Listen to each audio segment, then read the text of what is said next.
All right, legends, we are back with our Raw review for June 2nd. Technically 3rd here in Australia, but you guys get the drift. Monday Night Raw this week was very heavily featured by a few wrestlers, mainly sort of surrounding the feud between CM Punk and Seth Rollins and Sami Zayn and Jey Uso and stuff like that. So we're going to just go through the show. I'll give you a brief rundown of what happened and my thoughts on each thing. And I'm going to gloss over a couple of things I didn't really care for in this show as well. So the show kicked off with CM Punk kicking off the show with a nice promo, chatting about how he was going to advance to Money in the Bank and try and become a 3-time Money in the Bank winner and a 3-time casher-inner of Money in the Bank, if that's what you want to call it. Pretty good. He hyped up the crowd pretty well. Had a bit of a laugh with Michael Cole, who was wearing an Indiana Pacers jersey ringside, which was quite funny because he lost a bet with Pat McAfee. And McAfee said he looked like an asshole, which was quite funny as well.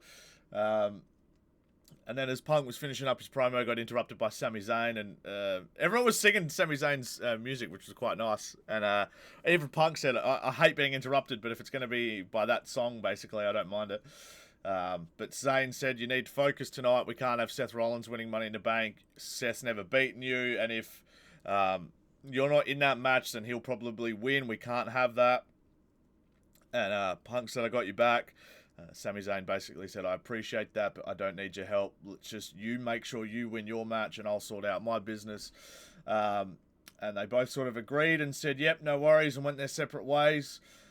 We then had Liv Morgan versus Stephanie Vaquer and Ivy Nile as well in a triple threat. The final spot for the women's Money in the Bank ladder match was up for grabs in this match.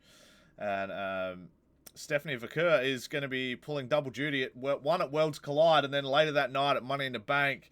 She's got a big night ahead of her, so I look forward to seeing how she's going to go in that match. That should be a bunch of fun. But yeah, Stephanie ends up winning. A few shenanigans throughout the match. Niall looked pretty good in this match, I thought. Morgan, I don't know if she's feeling a little bit rusty since she's come back, but she's just not hitting on all cylinders. And maybe that's by design, I guess. But Vaquer's just so hot at the moment. Like she's got all the momentum in the world, and yeah, I'm actually happy to see that she's won and she's going to be in the Money in the Bank briefcase ladder match. I think that's going to be a nice addition. It's pretty hard to pick who's actually going to win this year. I feel like there's a few that I would like to see win. I think if Mummy wins Money in the Bank, everyone will be spewing. I think everybody will be wanting someone like Stephanie or I don't know. It's really hard to pick. But anyway, so she wins the match. She is going through to Money in the Bank. It was a pretty good match. We then also had Roxanne Perez helping the Judgment Day defeat the War Raiders. Snooze fest. Didn't care. I need the War Raiders to go away for a bit. They've been on... I don't know how the War Raiders are on every single Monday Night Raw, but Karrion Kross gets 30 seconds at best. Why has he got 30 seconds of promo time when he could be doing so much more on that show? He's just walking. He's not even qualified for Money in the Bank. Like, what are we doing? So why is he on the show? Like, what are we doing with him? He's just trying to get in Sami Zayn's head. Trying to get him to turn bad. Why? So boring. Let him go do something. Anyway, we had this horrendous Becky Lynch and Lyra Valkyria promo again. Like... it's almost like they've been told, go out and yell at each other in the loudest, screechiest voices that you can. And please deter anybody from wanting to watch this feud anymore. I can't stand loud, screechy yelling at each other. And that's all they've done for like the last 5 weeks, it feels like. It feels like Becky Lynch has just been yelling at the top of her voice the whole time at Lyra Valkyria. And like Lyra's just been doing the same back. It's been an extremely hard watch, and I have not enjoyed it whatsoever. I can't wait for that feud to hopefully be over and done with. If Becky Lynch wins the title at Money in the Bank and they do another pay-per-view match after that, I think I'm probably just going to stop watching because it was genuinely... I won't stop watching, but it was just so hard to sit through that. It was just rancid. Really, really bad. But Becky Lynch is basically saying, I'm going to beat you and you're going to raise my hand. And then Lyra basically said that you know, you've made me angry, and I'm going to get you. So, cool, man. We then had Sami Zayn and Jey Uso versus Bronson Reed and Bron Breakker.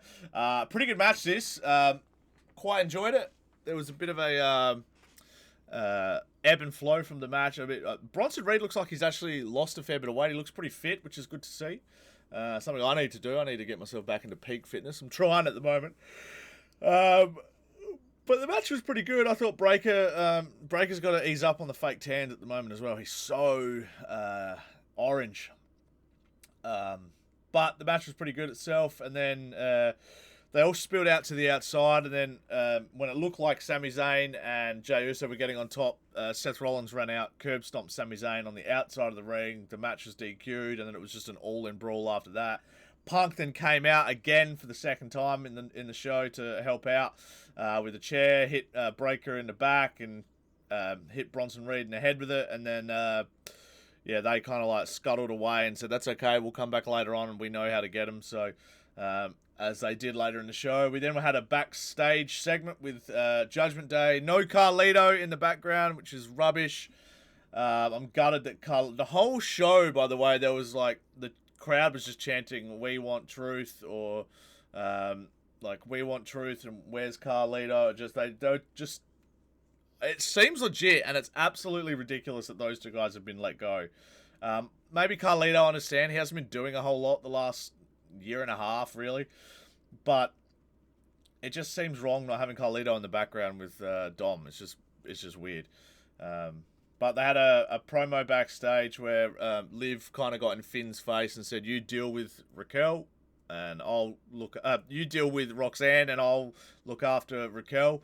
And then Raquel had a match with Kairi Sane, and again, bit of a snooze fest, didn't really care for it. The match was fine, they had some good spots, but ultimately at the end, Liv tries to help out Raquel, and then Io Sky runs out to the ring as well.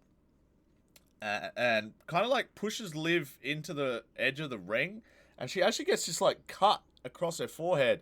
It doesn't like piss out with blood or anything, but you can tell it's like a nasty little cut. So I don't know if there was something on the edge of the ring apron that she's hit her head on, but she did. She had a nasty little cut across the top of her head. And then, Sane ends up beating Raquel because of the interference.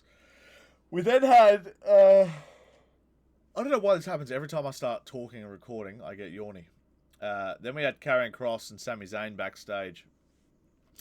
And again, like I said earlier, Kross was just trying to turn Sami Zayn bad, and Zayn was like, nope. And it was just like, what are we doing here? Why are we wasting this precious time with Karrion Kross on this sort of thing? I feel like he should be going out and beating up people. He's been trying to get in people's heads for like the last 9 months to a year, and he's done nothing. Then there was a backstage promo again with Jey Uso and Gunther.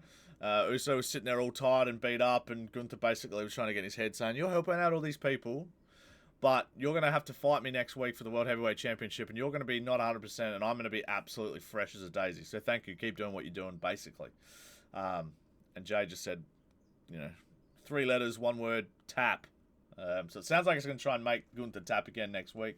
But then we had the main event of Monday Night Raw, AJ Styles, which going back like 3 years ago to think that AJ Styles would be wrestling CM Punk and Chad Gable, or CM Punk would be wrestling AJ Styles and Chad Gable in the main event of Monday Night Raw was wild to think about. So, it was AJ versus Punk versus El Grande Americano, and it was a good match. I enjoyed it. I thought the match flowed really well. They had some really cool spots.